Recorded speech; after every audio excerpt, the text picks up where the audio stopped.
Halo semuanya, selamat datang di sesi bedah topik kita kali ini.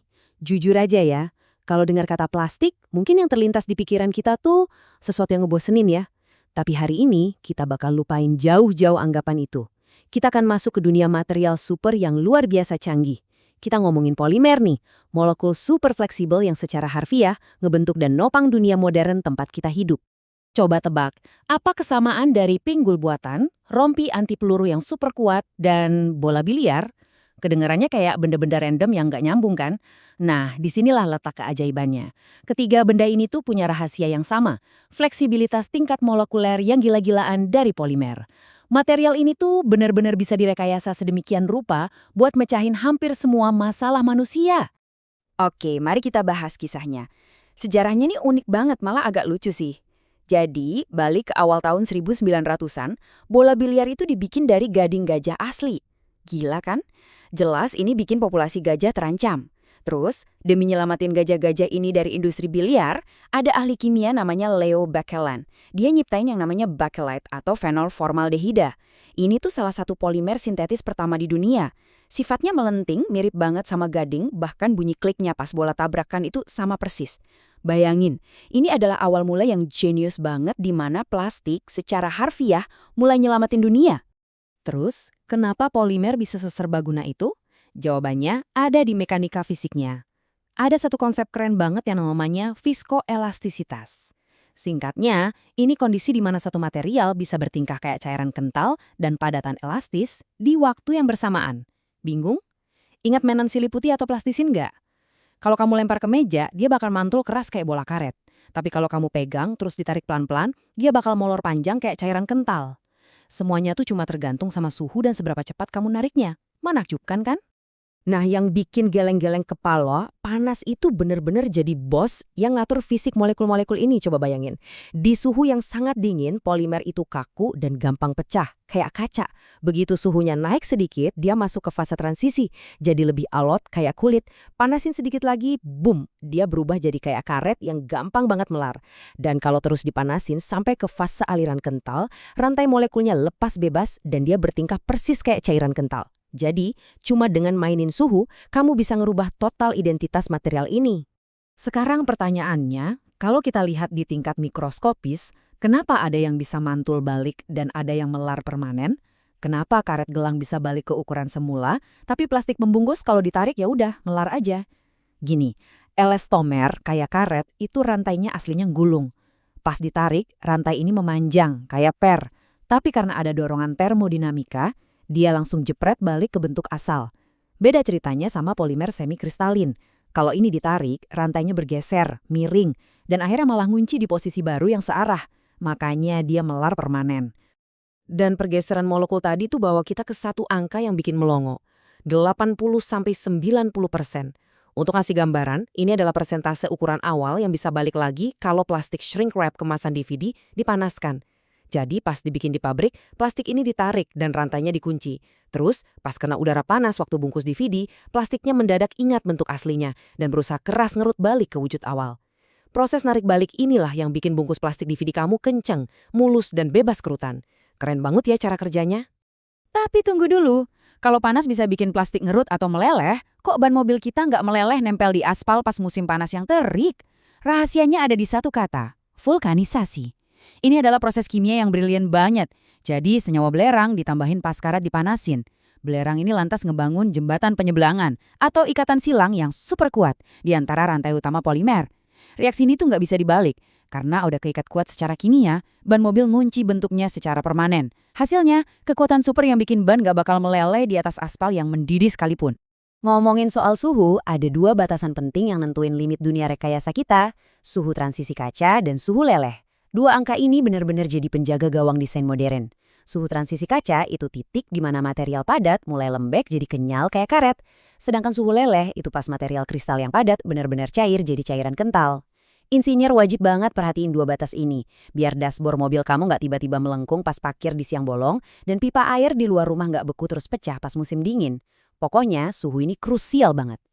Jadi intinya, gimana sih cara ilmuwan ngegabungin molekul yang bisa berubah wujud ini di lab? Nah, ada dua cara utama pembuatannya. Pertama, polimerisasi adisi. Ini tuh reaksi berantai yang ngebut banget, ibaratnya nempelin gerbong kereta api satu persatu dengan cepat. Cara kedua, polimerisasi kondensasi. Kalau yang ini prosesnya lebih pelan, selangkah demi selangkah. Molekulnya bereaksi dengan sangat hati-hati, dan uniknya, reaksi ini sering ngeluarin tetasan air sebagai sisa prosesnya. Lewat dua cara ini, kita bisa ngontrol penuh hasil akhir dari struktur kimia materialnya.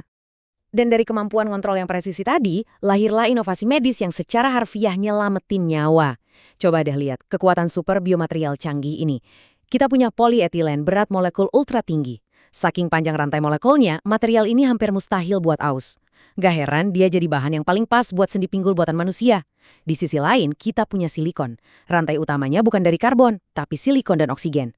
Dia luar biasa stabil, gak bikin darah menggumpal di selang medis, dan yang paling gila, dia bisa ngelewatin oksigen. Makanya mata kamu tetap bisa napas lega biarpun lagi pakai lensa kontak. Kalau kamu pikir biomaterial tadi udah keren, sabar, dengerin yang satu ini. Polimer kristal cair atau LCP. Ini bukan cuma jenis material baru, tapi benar-benar keadaan materi yang sama sekali beda. Nggak murni cair, tapi juga bukan kristal padat. Di fase ini, molekul-molekulnya yang panjang kayak batang berbaris rapi banget. Terus, kenapa ini penting? Karena dengan ngasih tegangan listrik kecil buat ngacak barisan molekul ini, kita bisa bikin piksel berubah gelap. Yap, benar banget. Teknologi inilah yang ngebentuk layar digital di smartwatch, TV, dan monitor kita sehari-hari. Nggak nyangka kan? Sungguh luar biasa ya, gimana hal-hal mikroskopis bisa benar-benar ngerubah cara kita hidup. Dan ini bawa kita ke bagian puncak pembahasan kita hari ini, sesuatu yang bikin makin semangat, membangun masa depan lewat material super di dunia 3D printing. Kita bakal beralih nih, dari yang tadinya ngebahas mekanika polimer secara mikroskopis ke dunia makro. Di sini cara kita manufaktur barang lagi direvolusi habis-habisan. Metode pertama, yang mungkin paling sering kita dengar, adalah Fused Deposition Modeling atau FDM. Kalau kamu ingat obrolan kita soal proses pelelehan tadi, kamu pasti langsung paham kenapa plastik jenis termoplastik itu jagonya di sini. Jadi mesin FDM ini manasin benang plastik sampai suhunya ngelewatin batas transisi kaca biar melunak. Habis itu cairan kentalnya ditekan keluar lewat nozzle kecil. Software bakal ngarahin nozzle ini buat ngegambar lapisan dasarnya. Terus numpuk lapisan demi lapisan sampai, voila, objek 3D kamu selesai. Sekarang, mari kita beralih ke metode yang beda total. Stereolitografi, disingkat SLA. Di metode ini, lupain soal nozzle panas. Gantinya, kita pakai kolam berisi cairan resin yang peka banget sama cahaya. Jadi, ada sebuah alas yang dicelupin ke genangan cairan itu, terus sinar laser bakal nembak dan nari-nari di atasnya, ngikat silang molekul cairan tadi biar langsung padat. Sret, sret, lapis demi lapis diselesaikan sama laser dengan super cepat. Habis itu, objeknya dicuci dan dipanggang di bawah sinar UV buat ngehasilin polimer yang super kuat. Tapi masa iya insinyur berhenti sampai di situ? Jelas nggak dong. Pegangan erat-erat, karena metode yang satu ini berasa kayak sihir dari film sci-fi, Continuous Liquid Interface Production, atau panggil aja CLIP. Kalau SLA dan FDM tadi kerjanya secara bertahap, lapis demi lapis, CLIP mendobrak aturan itu. Proses ini benar-benar non-stop. Mesinnya secara terus-menerus menarik wujud objek 3 dimensi secara utuh langsung dari dalam genangan cairan resin. Kecepatan produksinya, jangan ditanya, melonjak drastis, berasa lagi nonton sulap. Pertanyaannya, kok bisa objeknya nggak nempel dan membeku di dasar wadahnya? Nah ini dia fisika brilian yang namanya zona mati oksigen. Mesin ini nembakin sinar UV dari bawah, tembus lewat jendela khusus. Jendela ini unik banget karena oksigen bisa lewat di situ. Lapisan tipis oksigen ini nahan resin supaya nggak mengeras, nyiptain zona mati yang tipisnya sehelai rambut. Jadi polimernya cuma mengeras persis di atas zona mati itu. Dan mesin bisa leluasa narik objek yang udah keras ke atas tanpa nempel sedikit pun di lantai kaca. Gila, pintar banget. Dan ini ngasih lihat dengan sangat jelas betapa saktinya kombinasi 3D printing modern sama ilmu kimia polimer. Bayangin, pakai satu mesin super cepat tadi, kamu bisa dapat material yang sifatnya beda-beda cuma dengan ganti bahan kimia resinnya. Butuh rangka keras buat alat elektronik? Pakai poliuretan kaku. Mau bikin engsel mainan yang ditekuk jutaan kali tapi nggak patah? Poliuretan fleksibel solusinya. Atau kamu bahkan bisa nyetak onderdil mobil kelas berat buat ditaruh di bawah kap mesin yang suhunya mendidih pakai resin ester sianat. Satu alat, jutaan kemungkinan.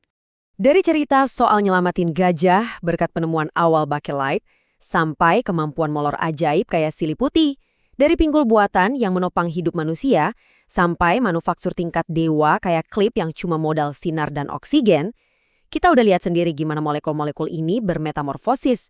Polimer itu bukan sekedar penemuan acak. Mereka adalah alat utama kita buat merekayasa realitas. Coba deh, habis ini lihat sekeliling, perhatiin barang-barang plastik di dekatmu.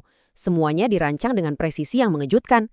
Nah, sekarang pertanyaannya, kemustahilan masa depan apa lagi ya yang bakal diwujudkan sama generasi polimer penukar bentuk berikutnya? Terus Asa rasa ingin tahu kamu, dan terima kasih udah ikut bedah topik luar biasa ini bareng saya. Sampai jumpa!